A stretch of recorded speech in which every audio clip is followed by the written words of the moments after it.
welcome back, folks. Well, it's that time of week again, and what we're doing is we are actually taking the doors apart and removing them from the truck so they can go get sandblasted and we can work on the rest of the truck.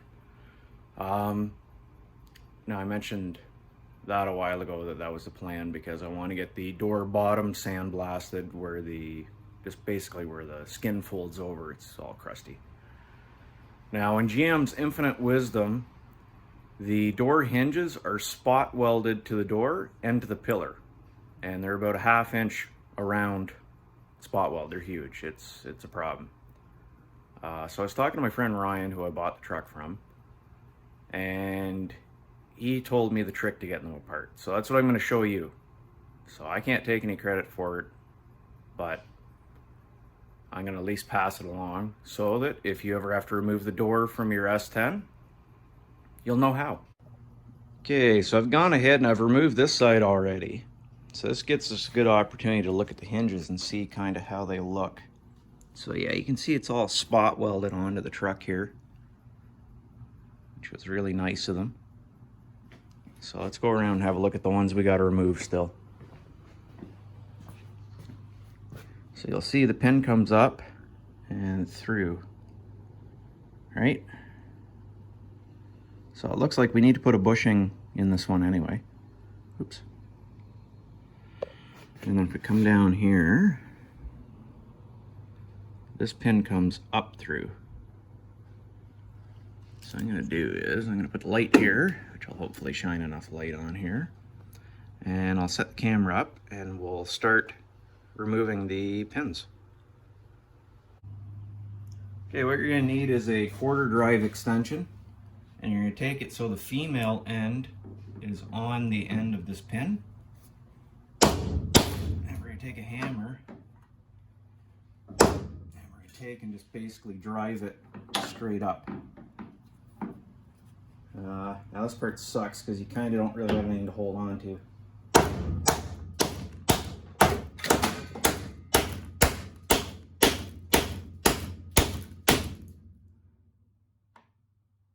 It's going to start to come now, I can feel it.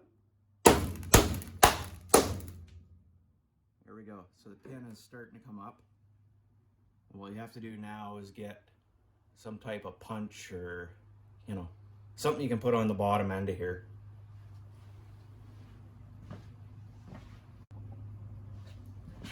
Okay, so I got a long punch. I'm going to get it lined up the best we can here.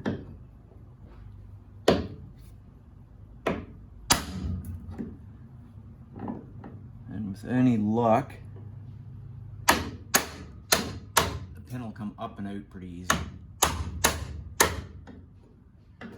Now, usually when they get to about this point, it gets stuck.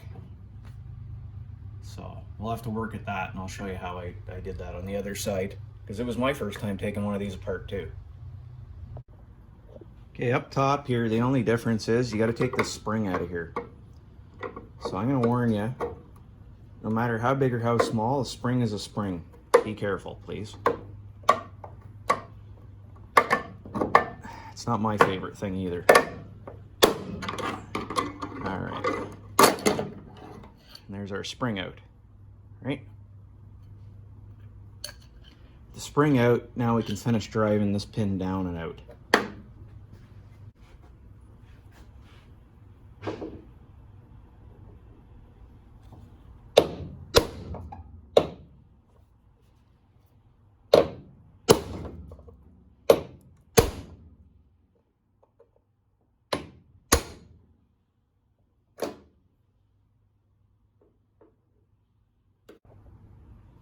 So what I found on the other side was if I took a pry bar and I put it on the top of it like that, hopefully you can see it.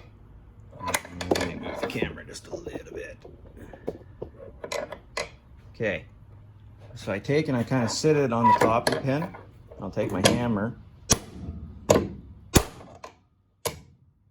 that seemed to be the way to do this.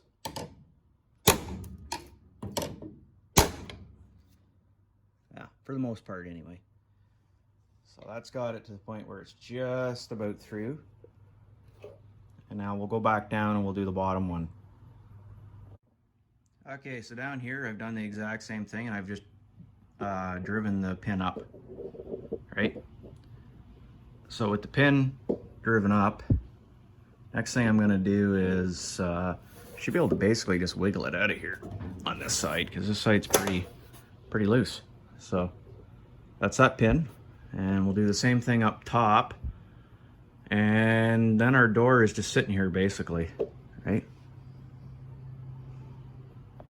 Okay, so my original plan was to go ahead and show step by step how to remove all this stuff. But the fact of the matter is, it is such a nightmare to try and get in there with, well, even my hands, which aren't very big by comparison to like my father-in-law or anybody really. So what I'm going to do is, when I go to reassemble everything, because obviously we're going to wash all this, get all the dirt and crap out of it, and lubricate it all, then I'll show you how it's set up on the bench, and then we'll install it in the door while the door is sitting on a stand flat, so hopefully I can get a camera in there. That was kind of the biggest problem, was trying to get a camera in there. So with the doors off, first thing I notice is the bushings up here for the upper door pins on this side are shot. So we'll have to get a set of bushings. But with that off, there's only about a dozen more things to take off the truck, or so it feels. I still got to pull the windshield out. I just been lazy and haven't wanted to do that. So that's got to come out. The door jamb switches have to come out. What's left of the door weather strip has to come off. Pretty much anything that's left on the firewall is going to have to come off. So that's the inside of the door switches there. There's a couple of grommets and stuff still left in the firewall. That stuff has to come out. And I still got to take the cab blade off the back of it. So, and then we're on to floors. Now, I mentioned a while ago that I would go back to the junkyard where that Sonoma was and pull some more stuff. So I get the door panels off it because they're actually really nice. So even if I don't use them, someone else can, and I hate to see them get crushed. I got the windshield washer nozzle that goes on the cowl. For whatever reason, I can't seem to find anybody that reproduces them. So I thought, you know what, even if I keep it for a spare, it wouldn't hurt. I got the wiper arms. I got the inner door handles, because these door handles match these door panels. I might actually end up needing them for this truck anyway, though. Ryan gave me another floor pan in case I need it. One of the fender flaps, splash guard, whatever you want to call it, was still somewhat intact on that truck. So I pulled it off so I can use it as a pattern to make new ones for my truck. And as mentioned, I got the brake booster off it because it's just in way better shape.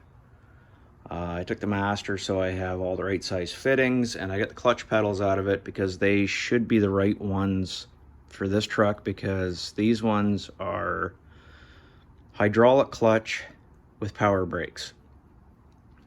The ones I have from this cab are mechanical clutch, power brake, and then the ones I have from my cab, the original cab, are manual brakes, hydraulic clutch. So rather than trying to mix and match and stuff, it's just easier to get the right set of pedals for it. So we got that. I also got the clutch hydraulics out of it just in case I need bits and pieces. And I was able to get another 15x7 rally rim off it as well. Okay, so with the cab cleaned out, this is pretty much what we're looking at. Floor is actually solid on this side. It says no paint left on it. It's just the other side that's really an issue.